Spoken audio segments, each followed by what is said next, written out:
I'm gonna open the video up right now and say I think this is the best cEDH deck, the new commander that I have made since Tana Malcolm.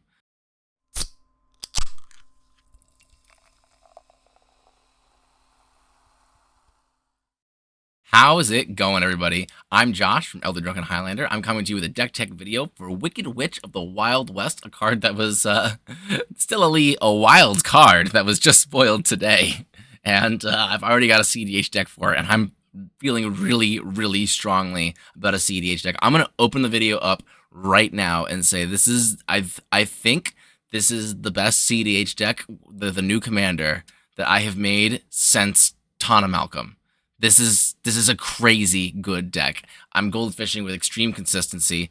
There's other people who have built very, very similar deck lists to mine, independently of me and also working together with me. I've seen some lists on Twitter that are like 10 cards off from mine, and a bunch of people in my practice group have also made their own lists that are like 3-4 cards off from mine. And everybody who's been playtesting this deck that I've seen so far, just today, of course, it's only one day, has been reporting very consistent turn 3, turn 4 Goldfish wins, which is really strong with protection too. Like, it's crazy. We're gonna see how it works, but first we're gonna see this card because it is a wild card for certain. So Stella Lee, wild card. She's a human rogue, which means you can run knowledge exploitation if you want to, even though I'm not, but you can. I love that card. She's a 2/4, so she's got a booty. She's Bowmaster proof, which is important. And she says, whenever you cast your second spell each turn, exile the top card of your library. Until end of your next turn, you may play that card. So you get the card for an entire turn cycle. You exile it one turn, you get it until your next turn. That in itself is already pretty strong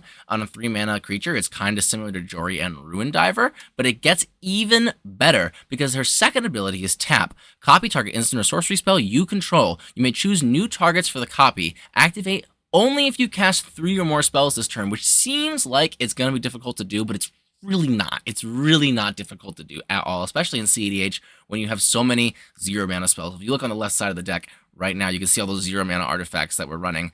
Those just get you to 3 spells so fast. There's so many easy ways to do it. So what does this do exactly? Why is this so busted? It is an A+B in the command zone with a bunch of different cards. I'm running 4 cards in the deck that win the game on the spot with this commander, and on top of that, there's also Dramatic Reversal, which makes infinite mana with this commander. Here's how it works. So if your third spell, or further along the line, maybe 4th, 5th, or whatever spell that you cast, is a cantrip that can untap Stella, a card that untaps Stella and also does some other additional effect, you get infinite of that additional effect. That's the TLDR, the shortened version. So how it works. So you put something like Cerulean Wisps on the stack as your third or further down the line spell. The original goes on the stack and you hold priority and tap Stella to copy your Cerulean Wisps. Then your copy resolves, you untap Stella and draw a card. The original is back on the stack and priority is back on you. Tap Stella, make a copy, untap her, draw a card. You're going to repeat this process until you find Born Upon the Wind and a bunch of mana rocks. Then you just either Born Upon a Wind in all your mana rocks, or you don't even need the Born. You can just let the stack resolve if it's your turn. Put all your rocks into play, and then from there, assemble a win con some other way. There's a few different ways to win with this deck. There's Breach, there's Dual Caster Made. You can also do Time Twister loops with Lightning Bolt and Underworld Breach, just by breaching the Time Twister back over and over again by using your commander's combo to draw your deck. Cast a Lightning Bolt, breach back a Twister, draw your deck, cast a Lightning Bolt, breach back a Twister. You're going down 3 cards every time, but it should be sufficient just to kill a table. But honestly, you don't even need any of that either. There's an even more compact win con. I'm so proud of myself for finding this one. This is Twisted Fealty. This is a 3-mana sorcery from the new Eldraine set. It's a threaten effect. It's an active aggression effect. It's designed to steal your opponent's creatures, but we're going to be using it on our own creature. So what it does is it untaps our commander, and it gives her haste, which means it has additional upside. We'll talk about the haste upside later. And then it puts a wicked roll on her. So if this is our third or further along spell, what we can do is we can cast this, target our commander, make a copy of it, put a wicked roll on our commander and untap it, then do it again. When the wicked roll gets put on our commander for the second time, it falls off, because you can only have 1 roll on you at a time. When a wicked roll falls off a creature, it deals 1 damage to each opponent. All this means is you just put infinite damage out there. You just make a bunch of wicked rolls, they fall off, and your opponents die. Now, there are some downsides to playing this. First, your commander is summoning sick and has a tap ability.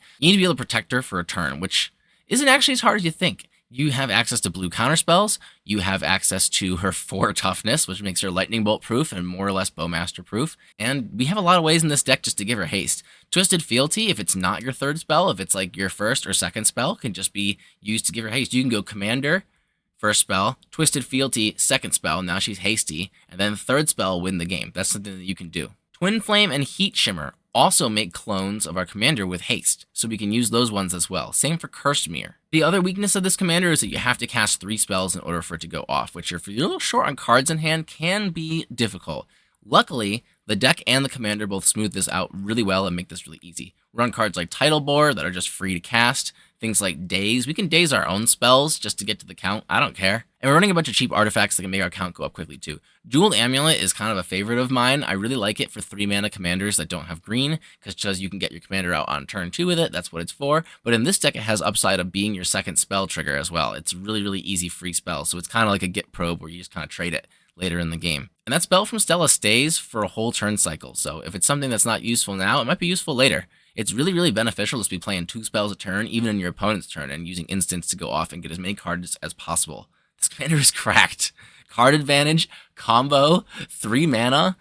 It's easy to access, easily castable on turn 1, turn 2.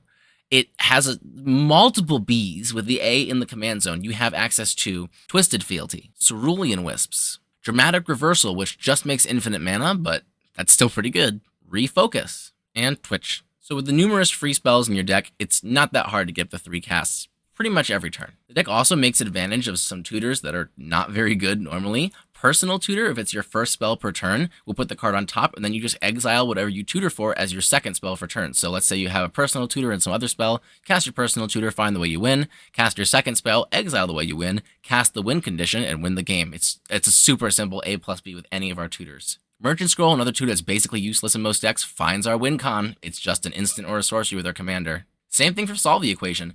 I've even considered running Intuition. I talked about it with some other people. The problem with Intuition, we do have 3 effects that win the game. More than 3, you have 4 effects that win the game that we can use with Intuition. What's going to happen is they're just going to give us the 3 mana ones, because there's 2 different 3 mana ones. So it's going to be like 6 mana win the game. Whereas Solve the Equation, we pick the 1 mana one, so it's 4 mana win the game. So I like that one a little better, but if I find myself wanting for another tutor, Intuition's going to be the one I get. Now, we are on a lot of removal in this deck. There's 2 reasons for that. One, coincidentally, a lot of creature kill spells like Fury, like Submerge, like Thunderclap are free. But also, this deck is a commander-reliant deck that plays spells from exile, so making sure there's no Drannith Magistrates anywhere in play at all at any time is very, very important for this deck's game plan. So we're even on stuff like Fury. I feel like this is something we need to see it rather than me just explaining it, so I'll show you what I mean.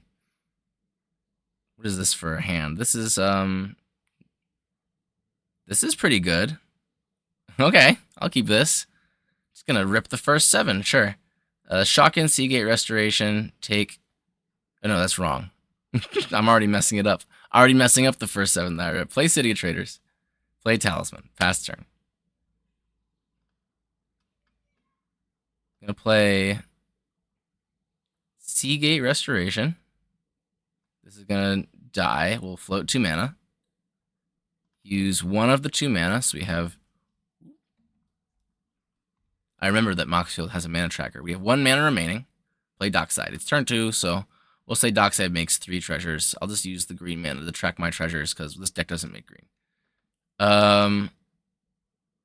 Let's see. We'll go 1, 2, 3. Play Rhystic Study. We'll say our Rhystic Study draws us 2 cards. We'll say it's a Divination. That seems fair. We'll pass the turn with our 2 treasures. This is like a slower, more protected way of doing it, because we're prioritizing the Rhystic Study over our commander. So we'll do another Goldfish after that. It's a little faster. Our only land is Gemstone Caverns. That's okay, though. Now, if we had a Haste Enabler, we could go for it this turn, or a Tutor, but we don't.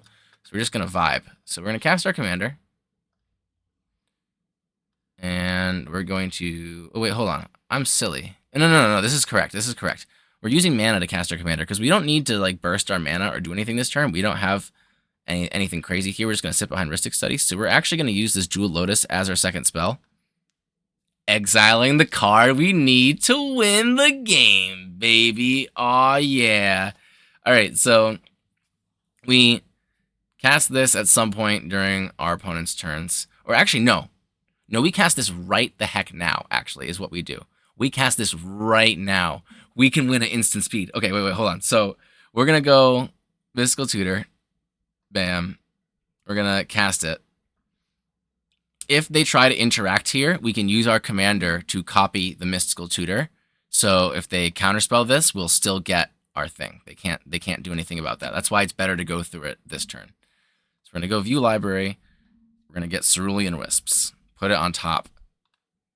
Now our opponents are in the position where if they don't pay for our Rhystic Study, they lose the game. We draw the Cerulean Wisps, and we can go off. We have a Daze. We have a Submerge. We have 2 free spells. Oh, no, a Daze doesn't work. We don't have the mana. Oh, that stinks. Oh, this is the worst day of our life. It's okay, though. We're still fine. We'll play the Lion's Eye Diamond. We can crack it in response to the Rhystic Study trigger being put on the stack if we really need to. Is there a way to actually still go for it this turn? Draw a card now without Rhystic Study? No, there is not. I guess the other thing we could do is that we could have snapped our Dockside and replayed it, but I kind of want to save Snap. No, I think it would have been correct to snap the Dockside and replay it. Storm decks are hard, man. Holy crap. So if we had snapped Dockside and replayed it, we would have had an extra treasure here, and then we could have Swan Songed and Submerged, and then our third spell of Cerulean Wisps would have worked. So we just punted a turn 3 win. That's what we just did. Yikes. Okay, we'll try again. I mean, turn 4 win's still pretty good. With protection, with that hand, it's unlikely that our opponents are winning before we get to untap. But I'm gonna scoop it out of embarrassment. This is an early commander that does stuff, but doesn't really have a way to win. So we're gonna go to second 7. I like this a lot better. Except there's no fast mana for commander. Nah, we're gonna go to 6. This is the best one we've seen so far, I think. We can put Thunderclap. Yeah, I'll put Thunderclap on the bottom. Get it out of here. Draw for turn. Oh, there's our win. We did it. All right. Wooded Foothills. I'm gonna find a Surveil land here. I think we could try to opt turn 1, but I don't wanna. I'd rather save the blue card, Force of Will, just in case, Yeah, get that out of here. We don't need that. We want another mana source. We didn't get another mana source. Life is pain. We're going to opt for a land. Just kidding. Life isn't pain. We have a Soul Ring. We're set. All right. Turn 3, we can cast our commander, and we have the win next turn. Pretty easily. Pitching this Underworld Breach to Fury is part of our win line. This deck is so silly. There's our commander. We're going to cast another spell. We're going to play this Mox Diamond. It's going to exile this Mox Amber until our next turn. That's cracked. All right, we're going to go to our next turn. Boom. Oh my god, and Chant of Vapor. I love this deck so much. Spell number 1 is going to be, let's open up with a banger. Can I just cast Breach and scare everybody? Right, so if I cast Breach, I'll have... Breach just costs that much. That gives me 3 mana left over and free spell Fury. We can use Breach as a bait.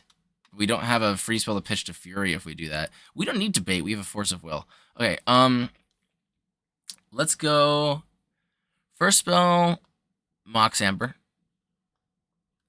Yeah, so we have more mana. Second spell, Fury, pitching Underworld Breach. And then it leaves 2 mana left up for Chain of Vapor plus Force of Will. Or we can go for Chain... No, if we do Chain of Vapor now, they're going to bounce our commander. So yeah, we have to do Fury, pitching Underworld Breach. So we'll Fury, pitching Underworld Breach. Don't judge me, guys. Don't judge me for that one.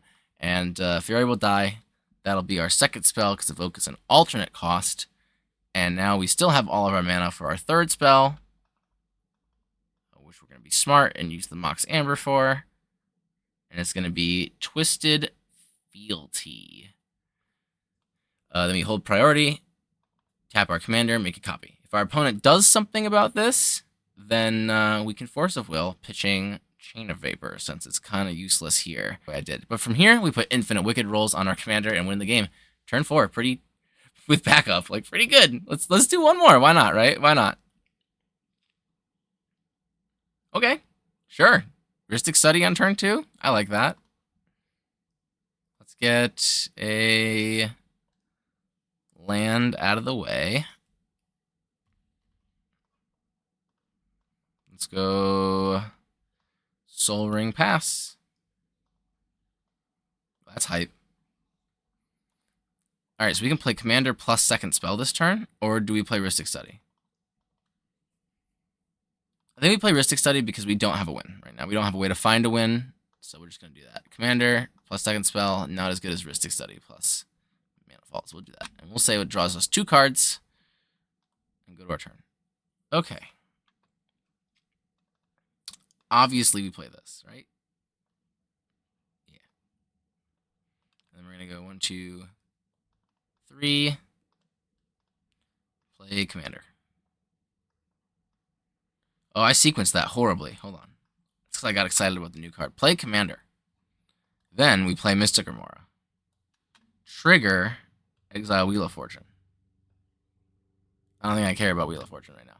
Maybe I cast it on my turn and try to win with a defense grid. That seems like a cool play. We'll see. So we'll say Fish draws us 2, Mystic draws us 2. Go to our turn. I'm not paying for this. What do we got? If our opponent has a Dockside, we just like make a bazillion million mana, but I'm not going to assume that. We can defense grid, wheel, 3 mana left over after wheel. Play Mox Diamond, hope we luck into a land on the wheel. 4 mana, 5 mana left over after wheel. None of these cards help me win the game. Except for maybe Born Upon the Wind. Do I risk it with a defense grid? I think, nah, we don't defense grid. So we'll Mox Diamond, pitch Mana Confluence. We'll go 1, 2, 3, leaving a color. Nope, not leaving colorless floating. We're going to play Wheel of Fortune. Move all of these to graveyard. All right. Let's see. That's also our second spell. So actually, this gets exiled. We draw 1 more. Oh, look at that. That's really funny. Let's go. This is exiled forever because we already played. Oh, we haven't played our land yet this turn. I guess we could play this. So we'll keep this there. Let's play Mystical Tutor. That's our 3rd spell. So if they try to stop it, we can copy it, which means we don't win this turn, but we also don't lose our tutor. We're gonna go get Cerulean Wisps. Right? Is that the one we want? No, I think we just want the other one. Twisted Fealty. Get Twisted Fealty. Land for turn is going to be a City of Traders. We're going to play Chromox. We're going to put Shatter Skull Smashing in it. I have all the MDFCs in this deck that enter untapped because they pitch to things like Fury, like Chromox, more so than Mox Diamond. Also, we're not on Nos. All right, Chromox makes red. We'll write a flame for 2 red. We're going to play Opt. We'll scry. We'll draw. We'll spend our 2 red, leaving a colorless floating, and win the game. Just like that. Easy mode. So, super consistent deck. I honestly feel like it's extremely strong and extremely well positioned. And I feel really, really good about it. You'll see me playing this a lot. It's Izzet Storm. It's got a gunslinger lady. You get to cast a bunch of spells. You get to do this. I get to talk to myself for 15 minutes. It's my favorite thing in Commander. I'll be playing this a lot. If you also going to be playing this a lot, come to our Discord. Talk to me about it. I have a lot of things to say in this deck. I'm sure you do too. Let's chat. Come to the Elder Drunken Highlander Discord. Talk on the cEDH channel. We'll be brewing. We'll be brewing like crazy. If you want to support us, you can check out our Patreon. You can also follow us on Twitter, and you can check out our other socials. We're running cEDH crew battles right now as we speak. There's going to be one airing tonight, the night that this video goes live at 9 p.m. Eastern. And there's going to be another one also next Wednesday. All the videos for those are going to be uploaded on our YouTube channel, so stay tuned for that. I'm so excited about this Commander, so I'm going to go back to goldfishing and trying to find a spell table game to play test it in. Thank you all so much for watching. Stay janky, my friends, and I'll see you next time.